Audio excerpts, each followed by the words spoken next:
ومن كل شيء خلقنا زوجين لعلكم تذكرون ففروا إلى الله إني لكم منه نذير مبين ولا تجعلوا مع الله إلها آخر إني لكم منه نذير مبين كذلك ما أتى الذين من قبلهم من رسول إلا قالوا ساحر أو مجنون أتواصوا به بل هم قوم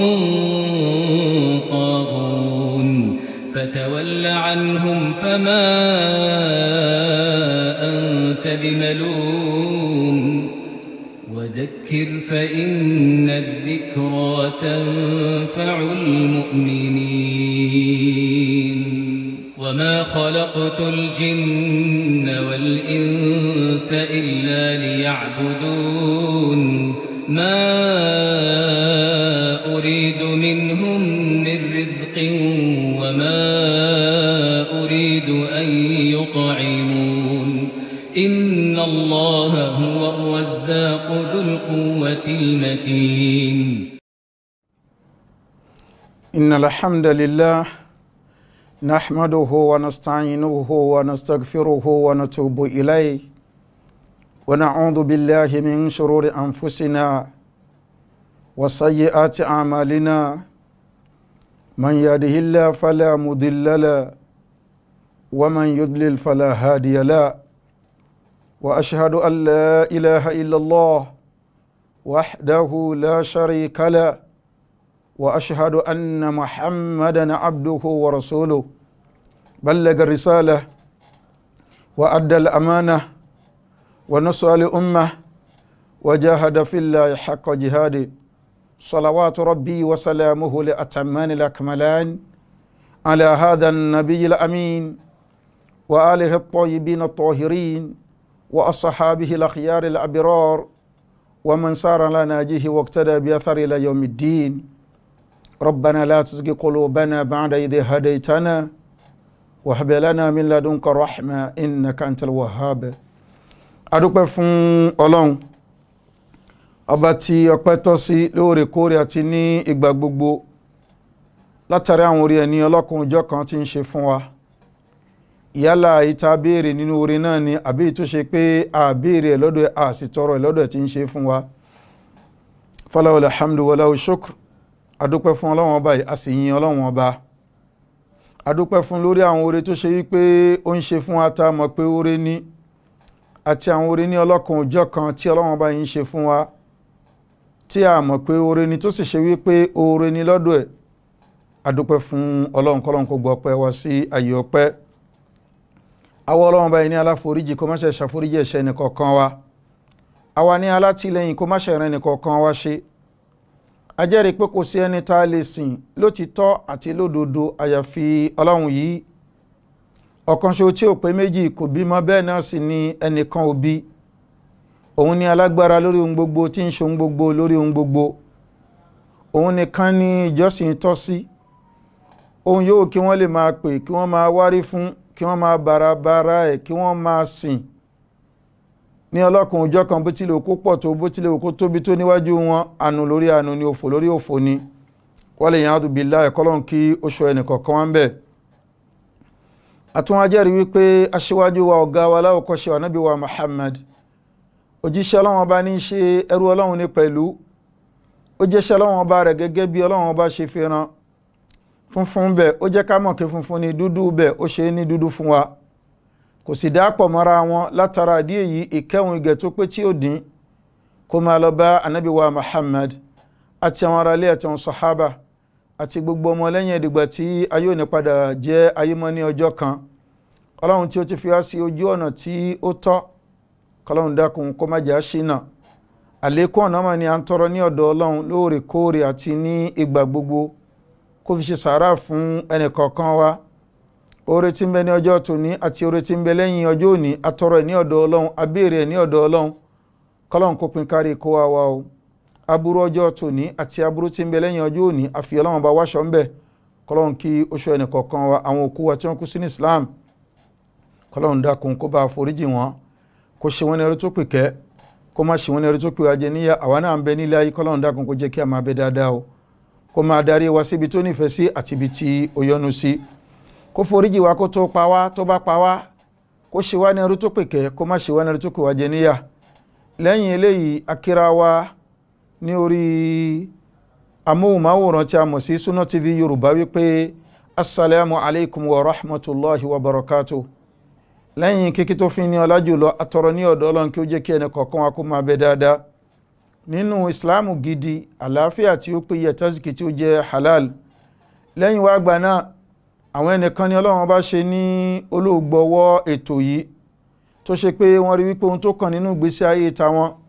òun náà ni ìpolongo ẹ̀sìn káàkiri gbogbo àgbálá ayé kọ́lọ́n kó bá san wọ́n ní ẹ̀san rẹ̀ o ibi tí wọ́n ti ń mú Isaac náà Ọlọ́run ní jẹ́ kí ó tán bẹ̀ Ọlọ́run sì fi àlùbáríkà sí ohun tí wọ́n wá lérò tí wọ́n fi gbérú iṣẹ́ ìkalẹ̀ ní ti dáadáa kọ́lọ́run dákun kó fún wọn ní ẹ̀san ju bí wọ́n ṣe lérò lọ aláàánú Ọlọ́run ní orí ẹrú láì gbàgbé àwọn aṣíwájú àwọn àfáà wa tó ṣe pé àwọn ni wọ́n ń tukọ̀ ètò náà lọ́sàn àti ní òru yeke báwo ni yóò ṣe máa lọ báwo ni ayé yóò ṣe máa gbọ́ nǹkan tí ó kàn nǹkan tí wọ́n nílò ẹ̀ kọ́lọ́n kó bá san àwọn àfáà náà ní ẹ̀san rẹ̀ o aláàánú Ọlọ́run ní orí ẹrú láì gbàgbé gbogbo àwọn àfáà àwọn imam ní ọlọ́kùnrin ọjọ́ kan tí wọ́n ń gba orí iṣẹ́ Sunna TV kọjá níbí kọ́lọ́n dákun kó san wọ́n ní ẹ̀san rẹ̀ àti gbogbo olùjagun sójú ọ̀nà tọ́lọ̀ ní gbogbo àgbáyé láti òkèdílẹ̀ kọ́lọ́run dákun kí ó fi sínú ìṣọ̀nṣẹ́ rẹ̀ kó wá láì gbàgbé iléeṣẹ́ Sunna TV Yorùbá òkè ní kí Ọlọ́run dákun kó jẹ́ kí ó máa lọ àwọn òṣìṣẹ́ bẹ̀ kọ́lọ́run kí ó kún wọn lọ́wọ́ ẹ̀yin ọmọ ìyá láì ní fi ọ̀pá pọ́lọpọ̀lọ péjò kó má bàa lọ mọ́ni lọ́wọ́ orí ohun tí yábàrá wa sọ̀rọ̀ ní wákàtí ọ̀wọ̀ yìí òun náà ni àkọlé kan tí ó sọ yí pé al-qubur wal-maqabir haqiqatuhuma ahkaman wa adaban ohun tí a mọ̀ ní àwọn sàárè àti àwọn itẹ́ pàtàkì àwọn méjèèjì bákan náà àwọn ìdájọ́ ní ọlọ́kùn ọjọ́ kan tí ó sopọ̀ mọ́ àwọn nǹkan méjèèjì wọ̀nyí ni àti àwọn ẹ̀kọ́ ní ọlọ́kùn ọjọ́ kan tó sopọ̀ mọ́ wọn látara bẹ̀ níbi tágbé gbà kọjá lágbọ́nrin tágbà táfi débi tá ń lọ alákọ̀ọ́kọ́ ń bẹ̀ mafhumul qubur wal maqabir ká mọ̀ ipé kí ni nǹkan tí a ń pè ní àwọn sàárè àti àwọn itẹ́ bákan náà al-aslu fi mashru'iyyatihima ìpìnlẹ̀ nípa wípé àwọn nǹkan yìí ìsìláàmù ló fi lélẹ̀ ẹ̀rí lórí ẹ̀ a mẹ́nubà lẹ́yìn eléyìí a padà mẹ́nubà al-hikmatu min mashru'iyyatihima ohun tá a mọ̀ ní ìdí àti ọgbọ́n èyí tó ṣe wípé àwọn nǹkan méjèèjì ni tí wọ́n fi ń bẹ kò mọ́ lórí bẹ́ẹ̀ hukmu dafnil mayyit wa fadlu ọlá tí ń bẹ níbi wípé ìdájọ́ tí ń bẹ níbi ká sin òkú àti ọlá tí ń bẹ níbẹ̀ fún ẹni tó bá gbé nǹkan báyìí ṣe lẹ́yìn eléyìí a máa bọ́ síbi al-ahkam àwọn ìdájọ́ ní ọlọ́kùn ọjọ́ kan tó mú àwọn nǹkan méjèèjì wọ̀nyí dúró bákan náà a ò ní ṣaláì mẹ́nu bà al-adab àwọn ohun tí ó jẹ́ ẹ̀kọ́ tí Islam gbé kalẹ̀ lórí àwọn nǹkan méjèèjì wọ̀nyí lẹ́yìn eléyìí a padà mẹ́nu bà ziyaratul qubur wa adabuha ṣíṣe àbẹ̀wò itẹ́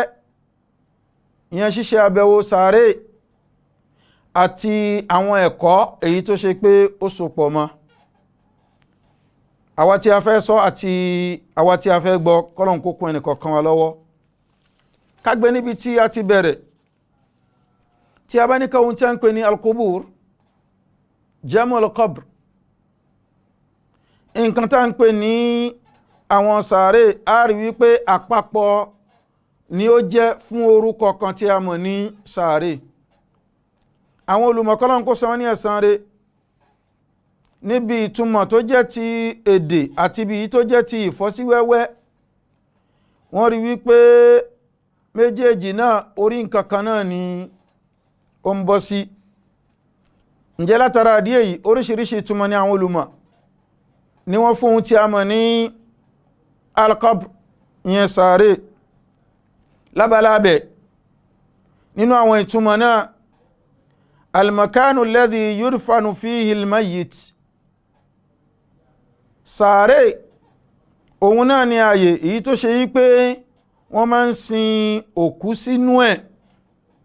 Ọ̀kan nìyẹn nínú ìtumọ̀ tí àwọn olùmọ̀ tó fún sàárè, maqarrul mayyit, ibùgbé òkú. Kò mọ́ lórí bẹ́ẹ̀ nínú àwọn ìtumọ̀ náà, al-hafratu allati yastaqirru biha al-mayyit, kòtò èyí tó ṣe wípé òkú máa ń bẹ ń bẹ, tí òkú máa ń gbé bẹ̀. Àwọn ìtumọ̀ náà pọ̀ ní ọlọ́kun ọjọ́ kan, ṣùgbọ́n díẹ̀ nìyẹn lára ìtumọ̀ tí àwọn olùmọ̀ tí wọ́n mú Ọlọ́run kó san wọ́n ní ẹ̀san rẹ̀, tí ń túmọ̀ sí wípé ohun tí a ń pè ní sàárè níwọ̀n bá ṣókí, òun náà ni ààyè èyí tó ṣe wípé à ń gbé òkú lọ. Béèyàn bá ti dákẹ́, ibi tá a fẹ́ sin sí òun ni a ń pè ní sàárè. Bó ṣe jẹ́ wípé ohun tí a mọ̀ ní ilé, ó jẹ́ ibùgbé ẹni tí ń ṣẹ̀mí alààyè, bẹ́ẹ̀ náà ni ohun tí a mọ̀ ní sàárè ó jẹ́ ibùgbé fún ẹni tó ti papòdà, ẹni tó ti kú. Wa amal maqabir jamul maqbara, èyí tó jẹmọ́ ti àwọn itẹ́. Tàbá ní al-maqabir, àwọn itẹ́, a rí wípé àwọn tá lò ìgbólóhùn àpapọ̀ tí ń kó nǹkan púpọ̀ jọ ni. Bá bá fẹ́ wá sọ wípé itẹ́ kan, a ní al-maqbara, itẹ́ nìyẹn. Òun náà tún ní àwọn ìtumọ̀ ní ọlọ́kùn òjọ́ kan, ṣùgbọ́n níwọ̀n bá ṣókí nínú ìtumọ̀ tí àwọn olùmọ̀kọ́lọ́run kí ó san wọ́n ní ẹ̀san rẹ̀ tí wọ́n fún ohun tí a mọ̀ ní itẹ́. Ismun lilmakani lilmustamilu ala al-hafrati wa ma damma. Ohun tá ń pè ní itẹ́, orúkọ kan ní gbólóhùn yẹn, al-maqbara, itẹ́, orúkọ kan ní. Orúkọ yìí ó wà fún ààyè èyí tó ṣe wípé òun ló kó ohun tá a mọ̀ ní ihò, kòtò sínú àti ohun tí wọ́n bá wà nínú kòtò náà. Itẹ́ orúkọ kan ni, bí ìgbà tá a bá sọ pé gbólóhùn kan, orúkọ kan ni, kò pé méjì, tó ṣe wípé ó ń bẹ fún ààyè èyí tó kó ohun tá a mọ̀ ní kòtò sínú, wa ma dammat, àti nǹkan tí kòtò náà kó sínú. Ìyẹn ni wípé ó kó sàárè sínú àti nǹkan tí sàárè kó sínú. Sàárè ó kó òkú sínú, ohun tá a wá mọ̀ ní itẹ́ òun kó méjèèjì sí inú. A rí wípé itẹ́ ààyè kan ní ibi tí a máa ń sin òkú sí. Ibi tí a máa ń sin òkú sí òun ni sàárè.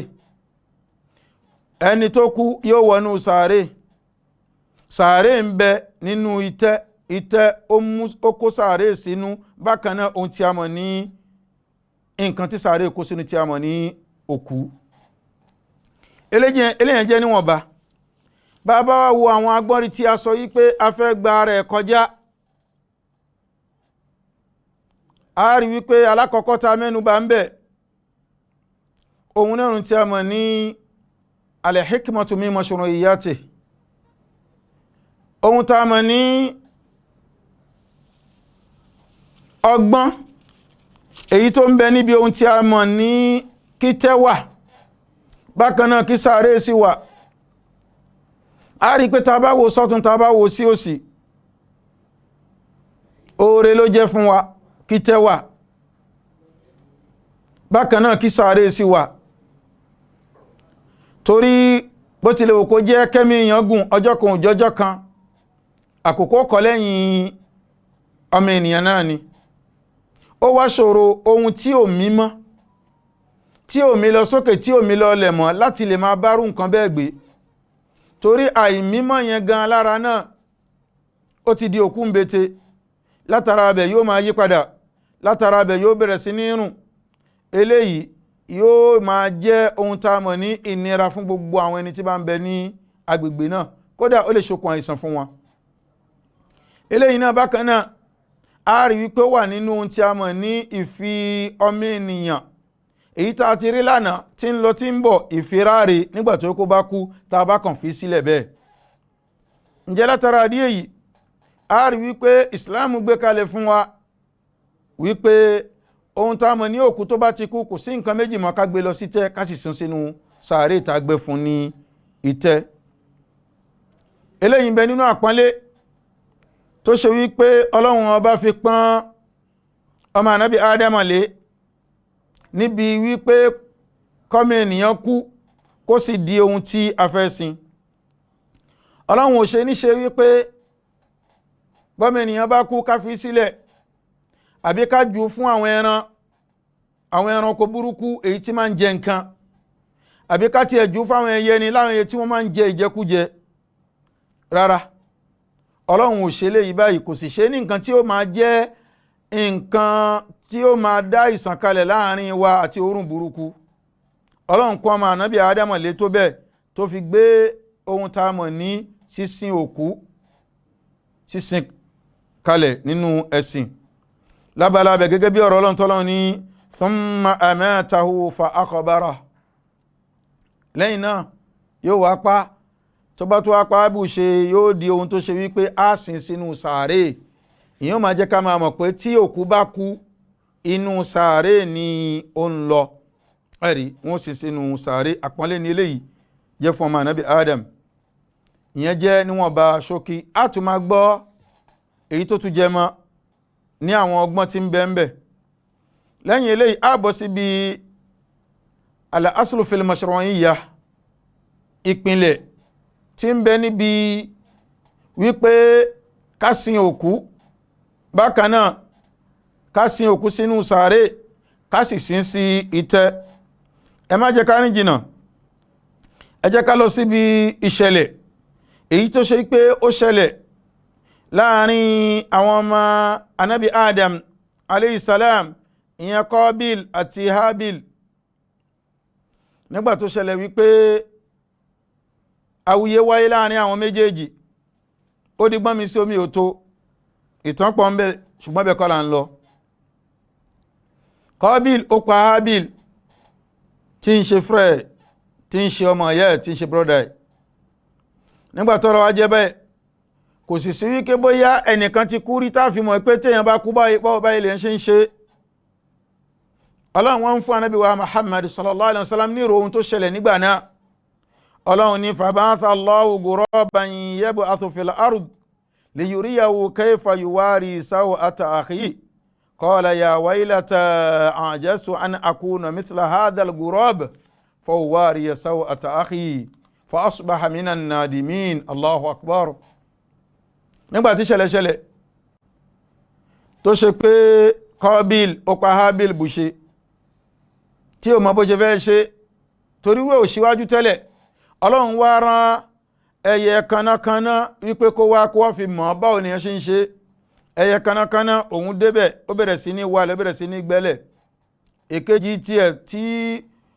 òun náà pa ó gbé sínú kòtò ó bo yẹ̀pẹ̀ mọ́ ṣíṣe tó ṣe yìí ó ṣe láti lè fi hàn Qabil yìí ké báyìí ni a ṣe máa ń ṣe ni ẹ̀rí báyìí ló ṣe yẹ kó ṣe ìbàṣírí òkú Fred tí ó kú ìyànmọ yẹ tí ó papòdà òun náà wá ń sọ pé qala ya waylata a'jaztu an akuna mithla hadha al-ghurab ó ní ó máa ṣe ó lágbára púpọ̀, kó wá jẹ́ kí n kágara, kí n má ní agbára láti lè jẹ́ yí pé kémi ni mo fẹ́ wà nírú ipò ẹyẹ yìí, èyí tó ṣe yí pé ó ń kọ́ mi ní báwo ni mo ṣe fẹ́ ṣe ohun tá a mọ̀ ní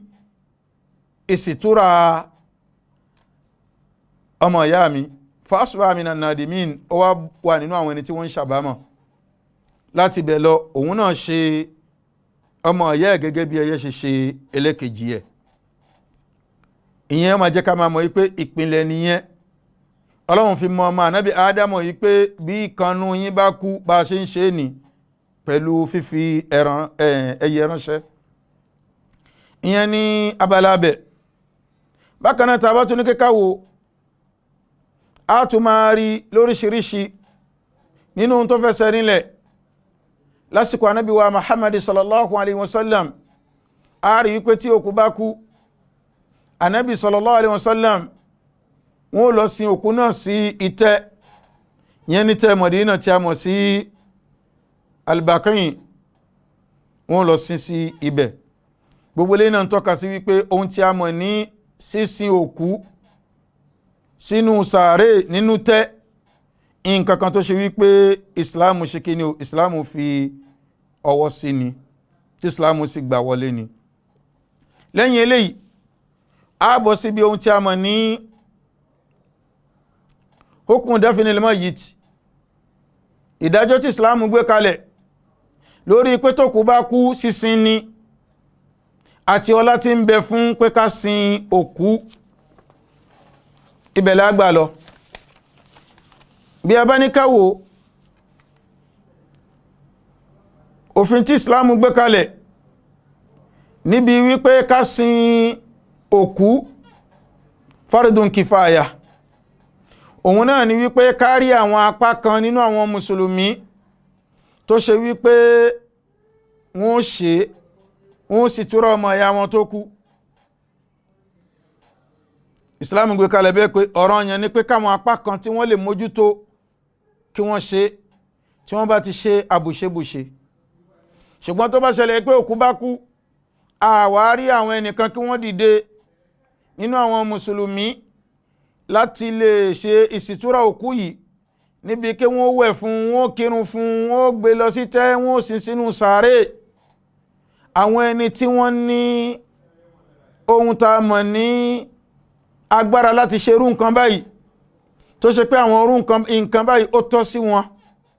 irú àwọn ilé wọ̀nyí gbogbo wọn pátápátá ni wọ́n ṣẹ̀. Lódiwọ̀n gbà tí a ti rí apá kan nínú wọn kí ó bójútó ohun tá a pè ní fardun kifaya. Lẹ́yìn eléyìí, bí a bá wá ní ká wò, a mú ẹnu bó ohun tí a mọ̀ ní fadlu dafnil mayyit, ọlá èyí tó ṣe pé ó ń bẹ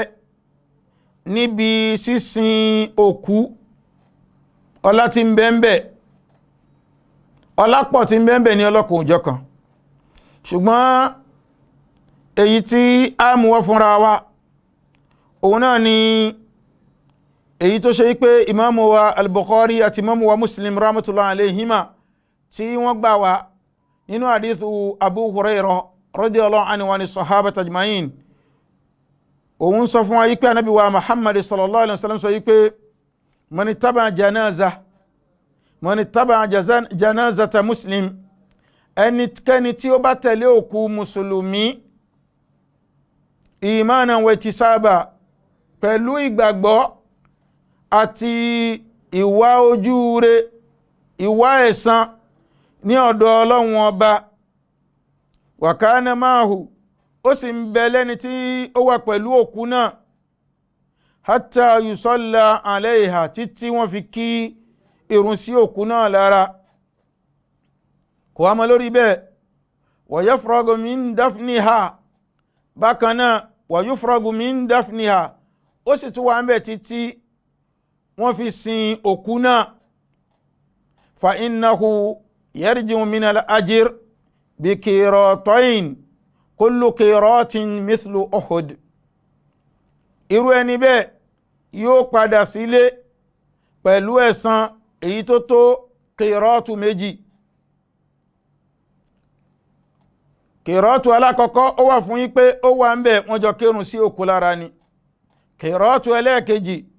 òun náà ni wípé ó dúró títí wọ́n fi sin òkú náà. ǹjẹ́ látara bẹ̀ yóò gba kìrọ́ọ̀tù méjì. Ànábì sallallahu alaihi wasallam ó fẹ́ wá ṣàlàyé fún wa pé kí ni nǹkan tí a ń pè ní kìrọ́ọ̀tù. ó ní kìrọ́ọ̀tù yẹn o kìrọ́ọ̀tù kọ̀ọ̀kan ó dà gẹ́gẹ́ bí ohun tí a mọ̀ ní òkè Uhud ni, tí ń túmọ̀ sí pé ládá ńlá ní bẹ́ẹ̀ bí ẹni tí a bá sọ wípé ó gbé nǹkan tó tó góòlù tó tó òkè Uhud ó fi ṣe sàrá sójú ọ̀nà ọ̀tọ̀lọ́hun, káwọn náà wá wo wípé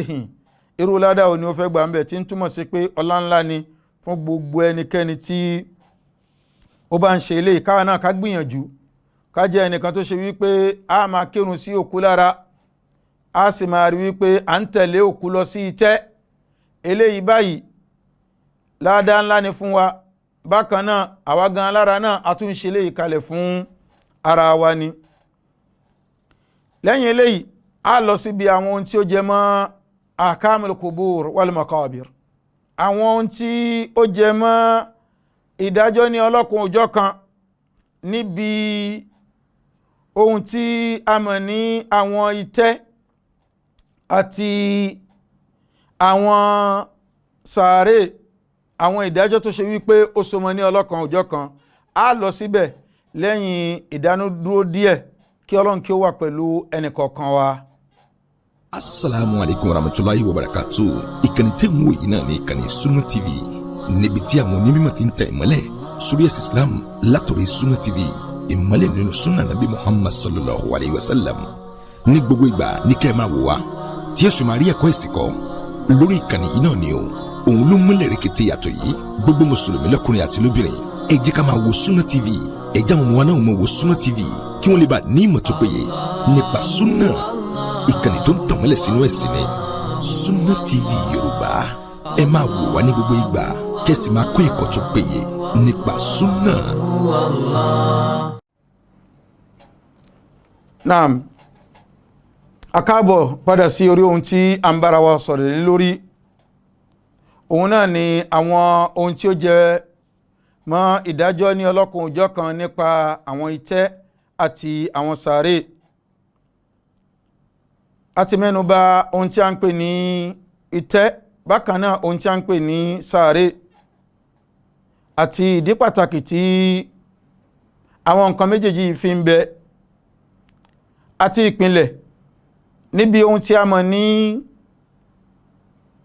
bíbẹ itẹ́ àti sàárè. a mú wá nínú Al-Qur'ani fún wa, bákan náà a sì mú wá níbi iṣẹ́ Ànábì wa Muhammad sallallahu alaihi wasallam fún wa, láì gbàgbé ìdájọ́ èyí tó ṣe pé ó ń bẹ fún sísin òkú àti ohun tí ó jẹ mọ́ ọlá tí ń bẹ fún ìsìn òkú tí yẹn bá kópa ń bẹ ìbẹ̀ládé. ibi tá a bọ̀ sí gẹ́gẹ́ bá a ṣe sọ fúnra wa ká tó lọ fún ìsinmi ráńpẹ́, òun náà ni àwọn ìdájọ́ ní ọlọ́kan òjọ́ kan èyí tó ṣe wípé ó sopọ̀ mọ́ àwọn itẹ́ àti àwọn sàárè. nínú àwọn ìdájọ́ náà, la yudfanu muslimu ma'a kafir wala kafir ma'a muslim. ìdájọ́ yìí ń jẹ́ ká máa mọ̀ yí pé ohun tá a mọ̀ ní itẹ́ kèfèrí yóò máa bẹ lọ́tọ̀, itẹ́ mùsùlùmí yóò sì máa bẹ lọ́tọ̀. a kì í sin mùsùlùmí pẹ̀lú kèfèrí papọ̀ sínú itẹ́ kọ̀ṣo. bẹ́ẹ̀ náà sì ni a kì í sin kèfèrí pẹ̀lú mùsùlùmí pọ̀ nínú itẹ́ kọ̀ṣo. mùsùlùmí máa bẹ nínú itẹ́ tiẹ̀ lọ́tọ̀, bákan náà kèfèrí ó sì máa bẹ nínú itẹ́ tiẹ̀ náà lọ́tọ̀. eléyìí ni ìlànà èyí tó ṣe wípé Islam tí ó gbé kalẹ̀ fún wa. bí a bá ní ká wo àdíthò yìí tí Bashir tí ó mú wa mawla rasulillahi sallallahu alaihi wasallam, òun sọ fún wa yí pé baynama ana amshi ma'a rasulillahi sallallahu alaihi wasallam min kuburil mushrikin. nígbà tó ṣẹlẹ̀ wípé èmi àti òjíṣẹ́ Ọlọ́run ọba ya nabi wa Muhammad sallallahu alayhi wa sallam tí àárín láàrin àwọn sàárè àwọn ọ̀ṣẹ́bọ ní àwọn kèfèrí. Faqal, lànàbí bá ń sọ báyìí sallallahu alayhi wa sallam, laqad sabaqa ahulai khayran kathira thalathan. Ànábì sọ lẹ́ẹ̀mẹ́ta wípé kò sí tàbí ṣùgbọ́n bẹ́ẹ̀ o, àwọn ilé wọ̀nyí wọ́n ti ṣíwájú oore lọ́pọ̀lọpọ̀, àwọn ilé wọ́n ti ṣíwájú ẹ̀, tí ń túmọ̀ sí wípé oore tó pọ̀ ó ti bọ́ fún àwọn ilé wọ̀nyí. Bẹ́ẹ̀ sì ni ọ̀rọ̀ kèfèrí, nígbà téèyàn bá ti jẹ́ ẹni tó nígbàgbọ́ sọ́lọ́run, oore tó pọ̀ ní ọlọ́kùn òjọ́ kan ó ti bọ́ fúnru ẹni bẹ́ẹ̀. Ẹni tó ń fún wa níròyìn ìyẹn Bashir radiyallahu anhu ani sahabata ajma'in, kò dá ọ̀rọ̀ rẹ̀ dúró, ó tún wá ń sọ fún wa wípé thumma mara bi quburil muslimin. Ó ní lẹ́yìn náà ni Ànábì wa Muhammad sallallahu alayhi wa sallam ló bá tún kọjá láàrin àwọn sàárè àwọn mùsùlùmí. Faqal, lójíṣẹ́ náà bá ń sọ wípé laqad adraka awulai khayran kathira. Àwọn ilé wọ̀nyí wọ́n ti rí oore gbà ní oore tó ṣe wípé ó pọ̀ gan-an, oore ńlá, oore àìmọye lọ́lọ́kùn òjọ́ kan, àwọn ilé tí wọ́n ti rí gbà, wọ́n ti rí mú. Kí la fẹ́ fọ́ níbi ọ̀rọ̀ yìí? Eléyìí jẹ́ ká máa mọ̀ wípé sàárè àwọn kèfèrí ń bẹ lọ́tọ̀, sàárè àwọn mùsùlùmí ń bẹ lọ́tọ̀. A kì í sin mùsùlùmí sínú sàárè àwọn kèfèrí, bẹ́ẹ̀ kan náà a kì í sin àwọn kèfèrí sí inú sàárè àwọn mùsùlùmí. Lábalábẹ̀ nínú tó tún jẹ mọ́ ìdájọ́ òfin Islam, as-sunnatu ad-dafnu fil maqbara. Nínú ìlànà òun náà ni kí a sin òkú sí tẹ́. Ìlànà Ànábì sallallahu alaihi wasallam tí a tẹ̀lé òun náà ni kí a sin òkú sí tẹ́. Kò pamọ́ sí wa gẹ́gẹ́ bí nǹkan tí a sọ tẹ́lẹ̀ wípé lásìkò Ànábì wa Muhammad sallallahu alaihi wasallam tí òkú bá kú wọ́n máa sin sí al-Baqi, ìyẹn ìtẹ́ Madina. Ǹjẹ́ látara ìdí a kìí sí òkú sílé, ilé ibùgbé ni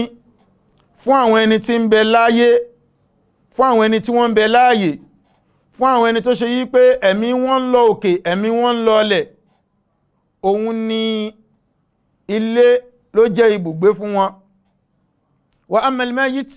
ṣùgbọ́n ẹni tó ti kú, tẹ́mi ti jáde lára ẹ̀, tó ti di bọ́rọ̀ gidi, ilé kìí tún ṣe bí tí irú ẹni bẹ́ẹ̀ ta lè gbé sí. Kò sí nínú ìlànà tọ́lọ́run tó gbé fún Ànábì wa Muhammad sallallahu alaihi wasallam. Ìtẹ́ gẹ́gẹ́ bá a ṣe sọ níbẹ̀rẹ̀, òun náà ni wípé ìtẹ́ ni ibùgbé fún òkú. A gbọ́dọ̀ máa mọ eléyìí dáadáa. Ó wá súnmọ́ káyọ̀ máa rò yí pé tó bá ṣe pé ilé òun ni ilé àwọn alààyè lásán ni, kìí ṣe ilé òkú. Ànábì wa Muhammad sallallahu alaihi wasallam ṣe bí wọ́n sásìn sí ìyàrá ìyàwó ẹ̀ Ummul Mu'minin Aisha radiyallahu anha. Ó súnmọ́ kéèyàn sọ eléyìí, irú ẹni bẹ́ẹ̀ ọ̀rọ̀ òye sí ni èyí ó sì fi yé wípé àwọn ànábì Ọlọ́run, àwọn òjíṣẹ́ Ọlọ́run,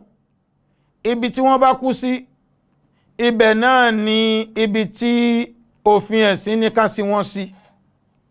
Ibi tánábì papòdà sí nìyẹn sallallahu alaihi wa alihi wasallam. Ǹjẹ́ látara àdíyẹ yìí náà ló fà ní wọ́n fi sin sí ibẹ̀. Bákan náà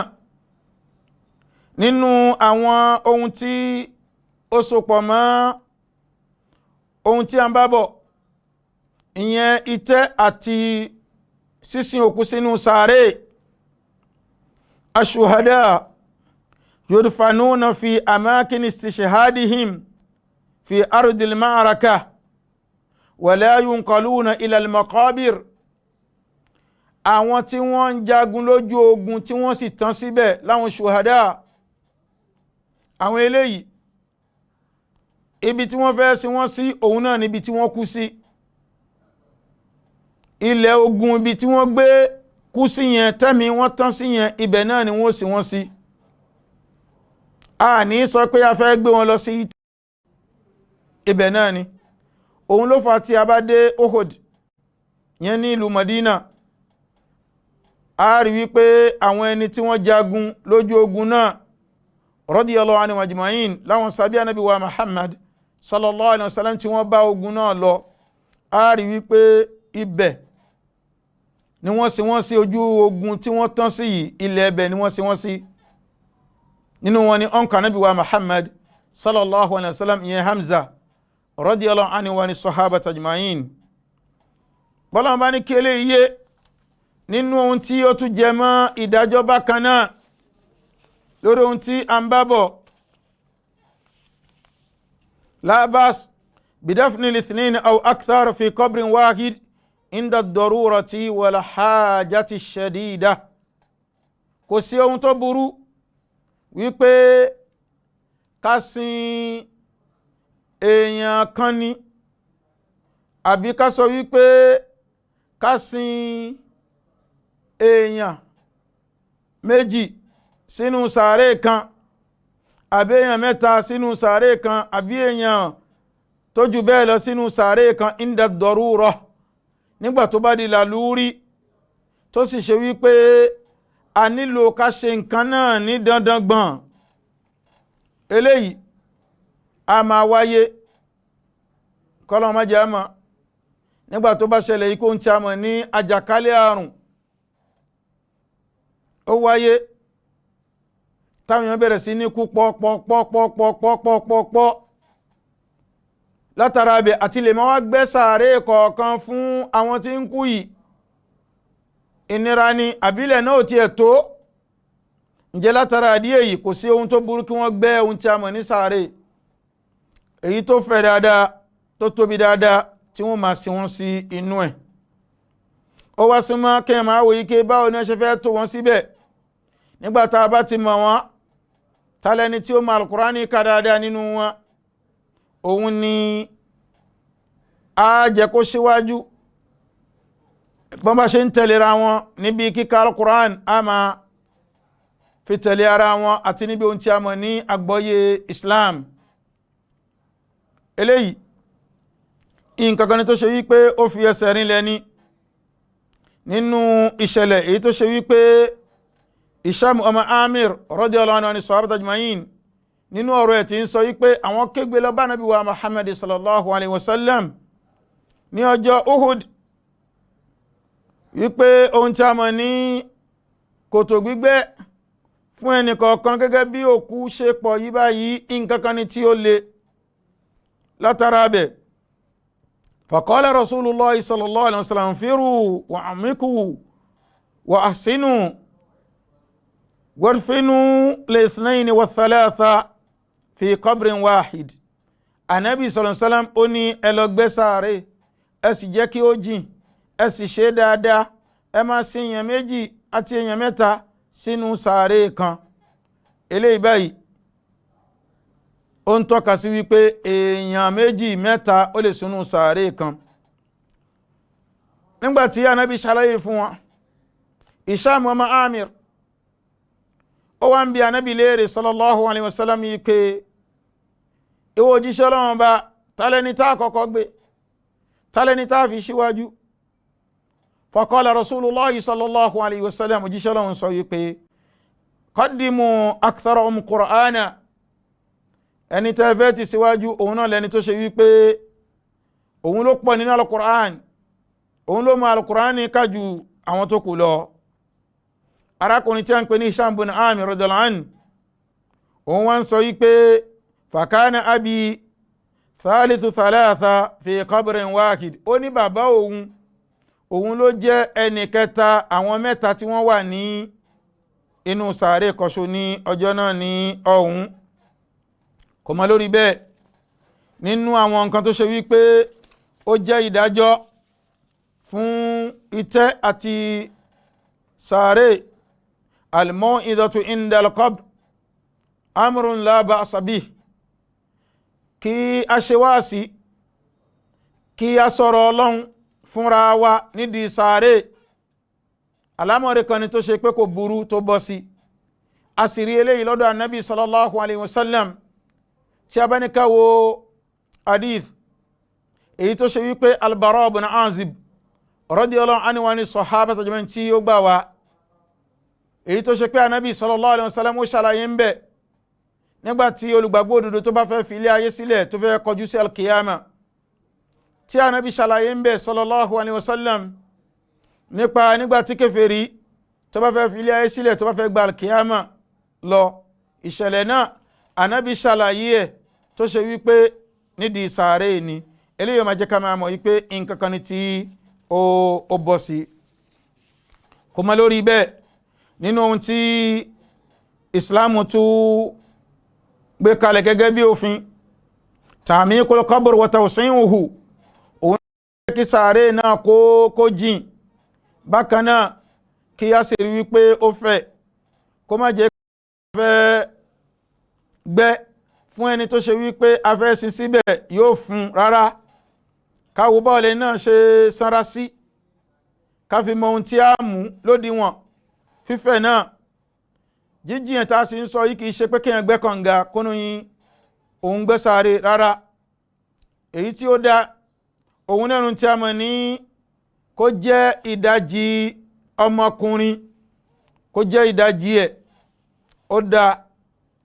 Tàbá ní ìdajì òun nẹ́nu tí a mọ̀ ní ìdodo ọmọkùnrin wá sílẹ̀. Tàbá ní ọmọkùnrin kìí ṣọmọ kékeré o, ẹni tó tó géńdé ní gìrìpá ó bọ́ síbẹ̀. Bákan náà ẹ̀wẹ̀,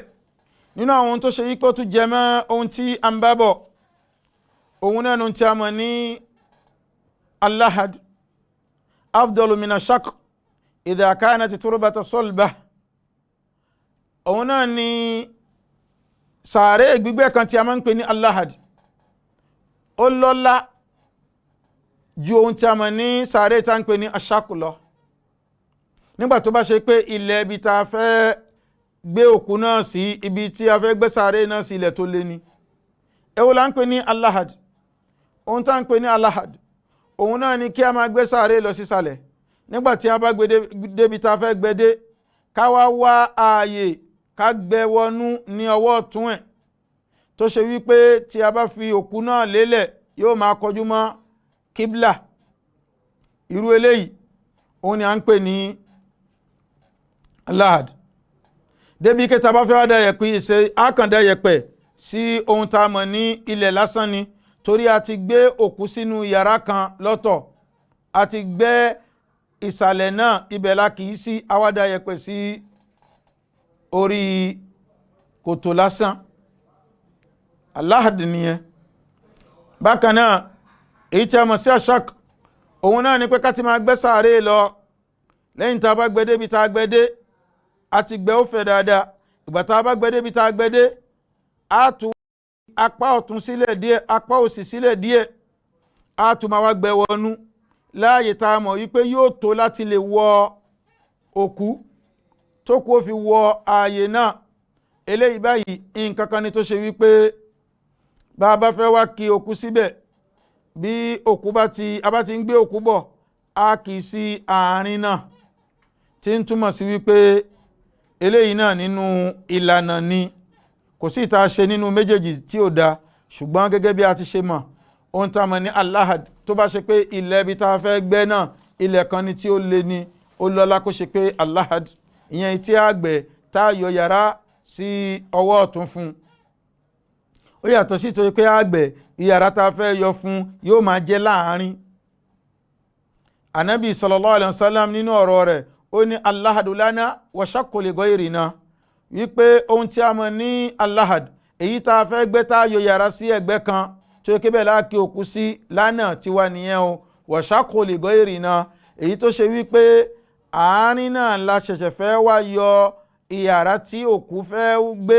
láwa yọ sí. Eléyìí báyìí ni tí àwọn ẹlòmíì ni, ṣùgbọ́n gẹ́gẹ́ báyìí ṣe sọ fúnra wa, kò sí tí a gbẹ́ nínú méjèèjì tí kò bọ́ sí.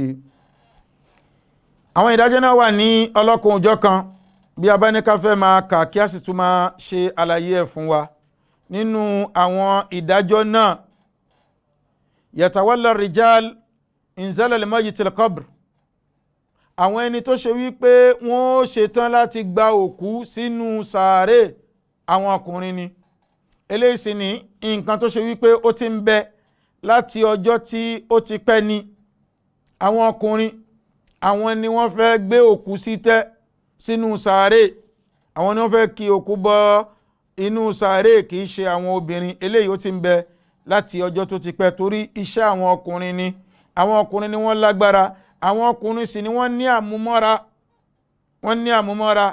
ju àwọn obìnrin lọ. ǹjẹ́ látara àdí èyí nǹkan kan ni tó ṣe wípé Islam gbé kalẹ̀ wípé a fẹ́ gbé òkú sínú kòtò sínú sàárè ẹ̀, ọkùnrin ni kí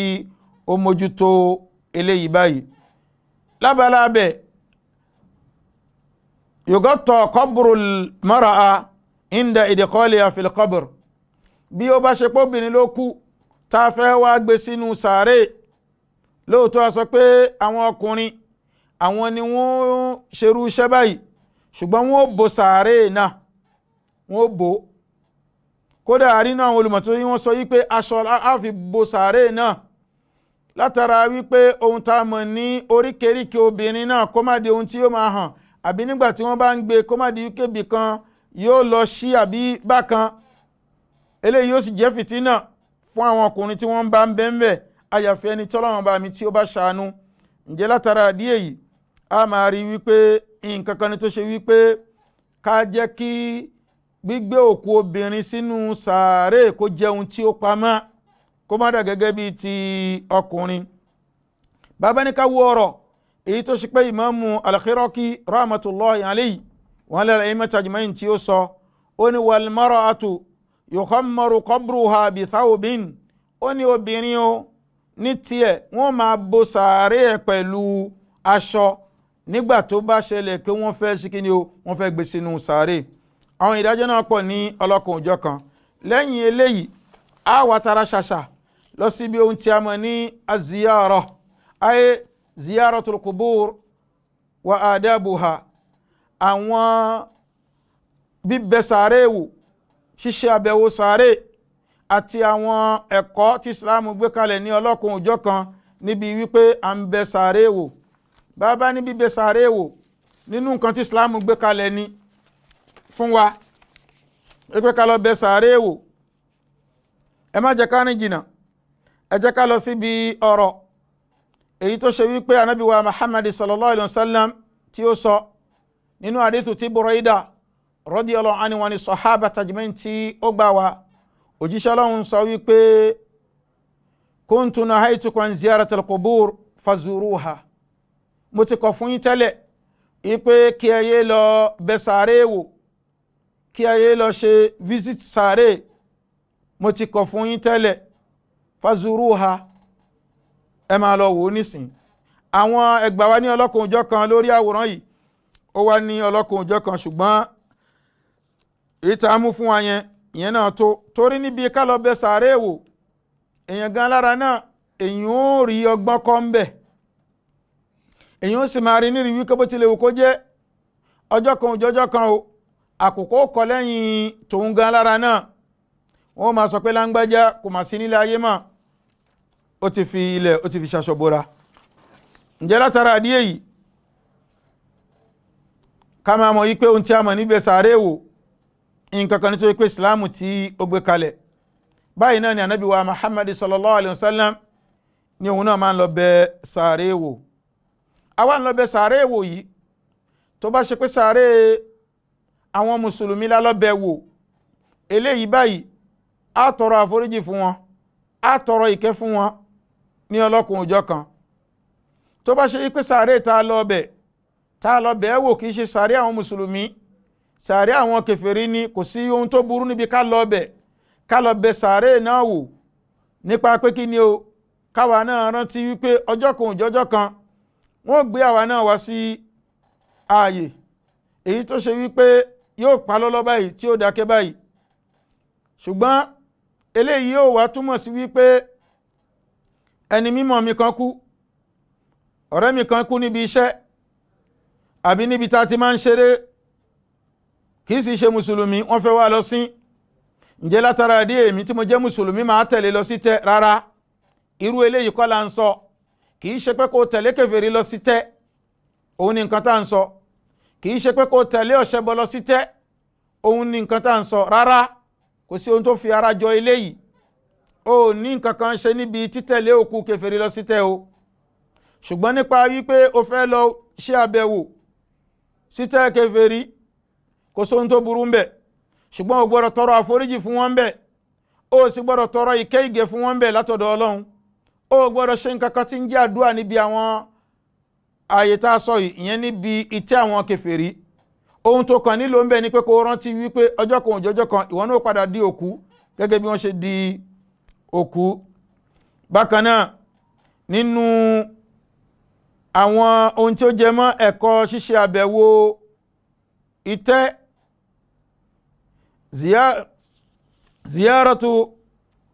ziyaratul kubur biduni safaron. Má sọ pé o fẹ́ lọ ṣe àbẹ̀wò òkú nísìnyí, o fẹ́ lọ ṣe visita òkú, o fẹ́ lọ visita sàárè, kó wá jẹ́ wípé ó wà gbéra, òun rìnrìn àjò, ó dẹrù wípé kí ni ó ń lọ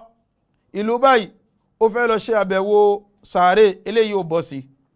Ẹ̀rí lórí eléyìí, tí a bá ní ká wo ọ̀rọ̀ Ànábì wa Muhammad sallallahu alaihi wasallam, ó ní la tushaddu rihal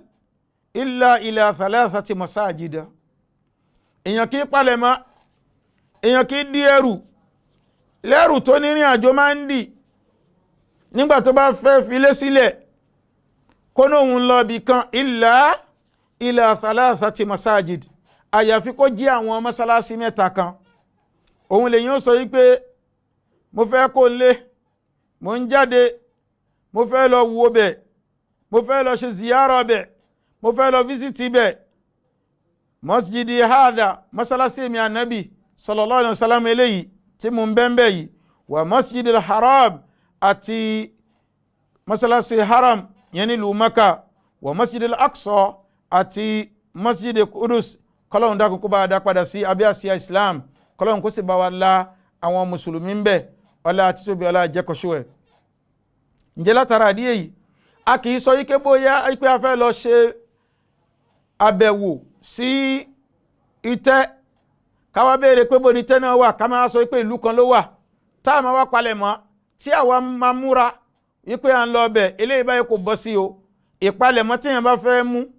ìrìn àjò tíyàn bá fẹ́ rìn, kó jẹ́ wípé à ń lọ sí ọ̀kan nínú àwọn mọ́sálásí mẹ́ta tá a sọ yìí ni. Kódà lílọ ṣe àbẹ̀wò sàárì Ànábì wa Muhammad sallallahu alaihi wasallam nílùú Madina, èyàn ò gbọdọ̀ ní àníyàn wípé mo ń lọ sí Madina nítorí wípé mo fẹ́ lọ ṣe àbẹ̀wò sàárì Ànábì wa Muhammad sallallahu alaihi wasallam. Eléyìí báyìí kò bọ́ sí. Ṣùgbọ́n mo lè ní àníyàn wípé mo ń lọ sí mọ́sálásí Ànábì sallallahu alaihi wasallam, mo fẹ́ lọ ṣe àbẹ̀wò bẹ̀. Eléyìí bọ́ sí látara wípé ó wà lára àwọn mọ́sálásí mẹ́ta èyí tí Ànábì wa Muhammad sallallahu alaihi wasallam tí ó kà. Tí mo bá dé mọ́sálásí náà, kò sí ohun tó burú níbi wípé kí n dé ibi tí wọ́n sin Ànábì sí sallallahu alaihi wasallam, kí n sálámọ̀ sí, kí n sì sálámọ̀ sí àwọn ọ̀rẹ́ méjèèjì radiyallahu anhuma wa ani sahabati ajma'in. Lábalábẹ̀, nínú àwọn ohun tí ó tún jẹ mọ́ ẹ̀kọ́ ní ọlọ́kan òjọ́ kan nípa ohun tí a mọ̀ ní ṣíṣe àbẹ̀wò ìtẹ́, òun náà ni ohun tí ó jẹ mọ́ àwọn aráalé òkú.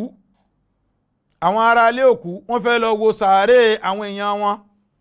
Bàbá ní ká wo eléyìí, ó rọrùn ká pín eléyìí sí ọ̀nà méjì, wípé àwọn ẹbí láńgbájá wọ́n fẹ́ lọ ṣe àbẹ̀wò àwọn sàárè wọn. Á pín sọ́nà méjì. Kó bá lè. Ọ̀nà alákọ̀ọ́kọ́, ziyaratun shar'iyya. Òun náà ni àbẹ̀wò èyí tó ṣe yí pé ó bá ṣẹ̀ríà mu, ìsìláàmù gbà wọlé, ìsìláàmù fọwọ́ sí. Eléyìí báyìí yuqsadu biha ma ya'ti, nǹkan tí èèyàn máa ń níláníyàn tó fi ń ṣerú ẹ̀ ìta sọ yí pé ó da ṣẹ̀ríà gbà wọlé yìí. alákọ̀ọ́kọ́ ń bẹ̀ assalamu alal mauta wa du'au lahum wa tarahum alayhim faqad inqatat a'maluhum. àníyàn tí yẹn máa ń ní tí yẹn fi ń lọ bẹ̀ láti sálámọ̀ sí àwọn òkú náà, láti ṣe àdúrà fún wọn, láti tọrọ ìkẹ́ fún wọn nítorí wípé iṣẹ́ wọn ti gé, ó ti dúró. bákan náà tadhakkurul mauta wal akhirah, lílọ bẹ̀ láníyàn wípé kémi náà rántí ikú, bákan náà kémi rántí alkiyama mi. wa usulu riqatil qalb, àti láti lè fi rí ohun tí a mọ̀ ní rírọ̀ ọkàn, wa dam'il ayn, àti omijé ojú. pẹ̀lú àwọn àníyàn báyìí nǹkan kan ní tó ṣe pé ó bọ́ sí. kò mọ lórí bẹ́ẹ̀ ìyáwó sunnati nabiyyi sallallahu alayhi wa sallam, yíyẹ ohun tí a mọ̀ ní ìlànà anabi wa muhammad sallam li'annahu zara al-qubur wa amara bi ziyaratiha, torí pé anabi wa muhammad sallallahu alayhi wa sallam zara al-qubur wa amara bi ziyaratiha. òun gan lára náà ó ṣe àbẹ̀wò sàárè ní ọlọ́kùn òjọ́ kan, bákan náà ó sì pàṣẹ wípé ẹ lọ bẹ̀ sàárè wò. eléyẹn jẹ́ ìpín kan nínú ìpín méjì tá a pín sí wípé àwọn ẹnìkan àbí ẹnìkan ṣo náà ni ó fẹ́ lọ wo sàárè àwọn ẹbí ẹ̀, àwọn èèyàn ẹ̀, tó bá ṣe pé pẹ̀lú àníyàn tá a sọ yìí ó bọ́ sí. ìpín kejì ziyaratun bid'iyyatun shirkiyyah, òun náà ni ṣíṣàbẹ̀wò aráalé ẹni tó ti kú, ṣíṣàbẹ̀wò sàárè wọn tó ṣe pé àdádálẹ̀ ni, kódà ẹbọ ni. eléyìí báyìí pín sí ọ̀nà mẹ́ta. ọ̀nà alákọ̀ọ́kọ́, ẹni tí ń lọ sí ọ̀dọ̀ àwọn ẹni ẹ̀ tó ti kú, bóyá ìyá ẹni, bàbá ẹni,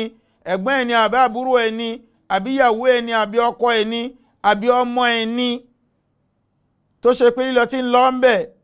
man yas'alul mayyita al-haja ay hajatahu, tó ṣe pé lílọ tí ń lọ ń bẹ̀ ó ń lọ tọrọ nǹkan lọ́dọ̀ òkú ni. eléyìí báyìí kò sí yàtọ̀ láàrin òun àti àwọn ẹni tí wọ́n ń sin òòṣà. wa hadha kufr, eléyìí ká máa gbà yí pé irú iṣẹ́ bẹ́ẹ̀ iṣẹ́ kèfèrí ni. gbogbo ẹnikẹ́ni tó bá sì ti ṣe tó sì mọ̀ wípé nǹkan bẹ́ẹ̀ kì í ṣe, ká máa mọ̀ pé irú ẹni bẹ́ẹ̀ ó ti kó nínú Islam. torí irú nǹkan báyìí, ìtọrọ nǹkan lọ́dọ̀ òkú, ìwá àtìlẹ́yìn lọ́dọ̀ òkú, ìwá agbára lọ́dọ̀ òkú, ìwá àránṣẹ́ lọ́dọ̀ òkú, gbogbo àwọn nǹkan yìí báyìí ká máa mọ̀ wípé nínú ohun tí a ń pè ní ẹbọ ni, àyínú shirk, ojúlówó ẹbọ ni. kò mọ lórí bẹ́ẹ̀. ẹlẹ́ẹ̀kejì ń bẹ man yas'alullaha ta'ala bil mayyit, ẹni tó ṣe wípé ó ń tọrọ nǹkan lọ́dọ̀ Ọlọ́run ṣùgbọ́n òkú ni ó fi ń tọrọ nǹkan náà ní ọ̀dọ̀ Ọlọ́run, gẹ́gẹ́ bí wípé kó máa dárúkọ ànábì, kó máa fi ní òun tọrọ nǹkan. èyí tó sì dáa jù, ó lè sọ wípé mo fi títẹ̀lé mi tí mo tẹ̀lé ànábì tí wọ́n lọ́ní ká tẹ̀lé ẹ̀, mo fi tọrọ ṣe nǹkan báyìí fún mi. ṣùgbọ́n orúkọ ànábì ló máa wá dá, orúkọ àfáà kan ló máa dá tí ó ní ó fi ń wá ojú rí Ọlọ́run. eléyìí báyìí nǹkan kan ni tó ṣe pé kò bọ́ sí, bó bá tiẹ̀ jẹ́ pé kò yọ̀yàn kó nínú ẹ̀sìn. èyí tó jẹ́ ẹlẹ́kẹta ń bẹ, òun náà ni man yadhunnu anna du'a indal qubur mustajab, ẹni tí máa ń rò wípé bẹ́ẹ̀ kéèyàn ṣe àdúrà níbi sàárè, àdúrà náà máa ń gbà. eléyìí báyìí nǹkan kan ni tó ṣe wípé ó burú, téèyàn ò gbọdọ̀ sọ pé èèyàn fẹ́ ṣe, kọ́lọ́n kó kẹ́ni kankan àmọ́ ṣe. àwa ń kọ nǹkan sórí sàárè, à ń ṣe sàárè lọ́ṣọ̀ọ́, gbogbo àwọn nǹkan yìí ká máa mọ̀ pé kò dáa. à ń jókòó sórí sàárè àbí à ń gbígi sórí sàárè, gbogbo àwọn nǹkan yìí kankan ni tó ṣe wípé kò bọ́ sí. kí Ọlọ́run kí ó kọ́ ẹnì kankan wa mọ̀ ṣe, kó sì fún ẹnì kankan wa ní àtibọ̀tán rere, kí a kú sínú Islam, ní Islam tọ́lọ́run bá nífẹ̀ẹ́ sí tó sì yọ́nú sí. wa akhiru da'wana anil hamdulillahi rabbil alamin. Allahu akbar, Allahu akbar, Allahu akbar, la ilaha illa Allah, Allahu akbar, Allahu akbar, walillahil hamd, Allahu akbar, Allahu akbar, Allahu akbar, la ilaha